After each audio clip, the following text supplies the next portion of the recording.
العالمين. التميز دائما موجود في كل المجالات.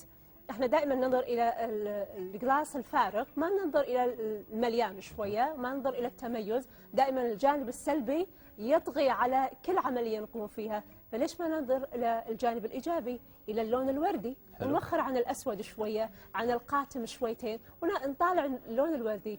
للتميز ناس واكيد مختصين بهذا التميز في كل المجالات، حتى في الشوارع. اللي يقود السياره باخلاق وذوق ولباقه وثقافه هذا متميز بلا شك.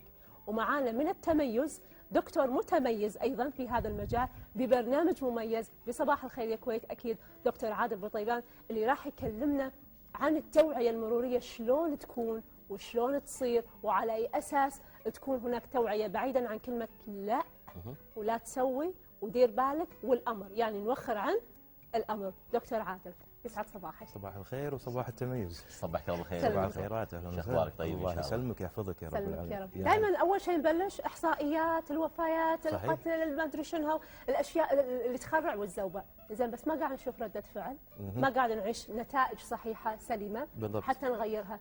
فخلنا نروح نوخر عن ذاك الصوت ونتكلم عن الاشياء الورديه الحلوه بالضبط. الجميله، التميز، الناس اللي تقود على قولتهم سوء على مهلك سوء بالشارع، اللي لها فن القياده. خلينا نتكلم عنها دكتور عادل. توكل على الله.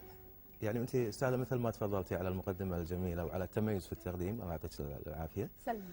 الناس دائما اعتادت ان في كل لقاء عن المرور والتوعيه المروريه دائما يذكرون عدد الوفيات وعدد الحوادث والقتلى والاصابات. صحيح. تسمعون الكلام اللي كأننا قاعدين نسمع تقرير عن الحرب، بل انهم موضوعي وبعدين يروح. بالضبط، بل انهم سموها حرب شوارع. صحيح. وهذا الامر بعيد بصراحه عن الواقع. التوعيه المروريه اذا احنا نبي نتكلم عنها بشكل عام، احنا نتكلم عن جزئيه اساسيه هي التوعيه. التوعيه هي مجهود معين انا ابي ابذله لاني انا ابي اغير سلوك مستخدمين الطريق او سلوك ناس معينين. لكن هل هالتغيير هذا تتوقعين الناس راح تتقبله بالامر، بالاجبار، بالامور هذه كلها؟ اعتقد راح تصير في عندنا ردات فعل يعني ما نتوقعها او ممكن تكون متوقعه، لكن احنا خلينا نقول بالكويت نقص على روحنا، لا احنا اليوم راح نسوي هالحمله وراح نحصل على نتائج كويسه. لكن نكتشف بعد فتره ان احنا دائما نكرر نفس الخطوات ونحصل نفس النتائج. صحيح. خلال ال10 سنوات اللي فاتت دائما في التقارير العالميه، منظمه الصحه العالميه او اي يعني جهه مختصه تتكلم ان وفيات حوادث الطرق راح تحتل مثلا المرتبه الثالثه كاحد اسباب الوفيات. صح. طيب خلال ال10 سنوات هذه ما في احد اجتهد انه يغير، يسوي يحل، يعني يبتكر شيء جديد؟ الامور هذه كلها ما في نتيجه. يعني صارت الاوامر بالنسبه لنا لما الناس تشوف لوحه بالشارع مثل لوحه لا تسرع، كاني اقول حق واحد لا تتخيل فيل لونه وردي.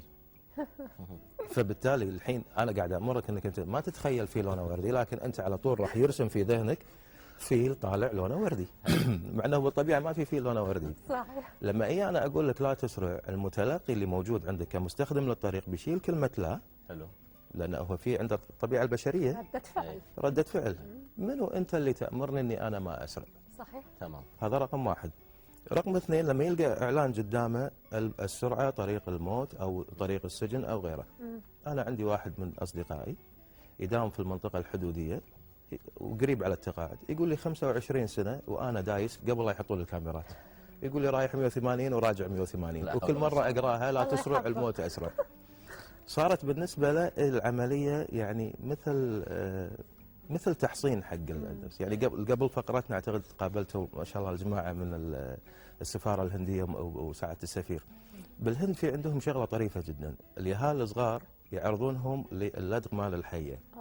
يعطونهم جرعه صغيره عشان لما يكبروا مستقبلا لما تلدغ الحيه يكون عنده مناعه. احنا اللي موجود عندنا الحين بالشارع هذه الرسائل تخلق عندي مناعه.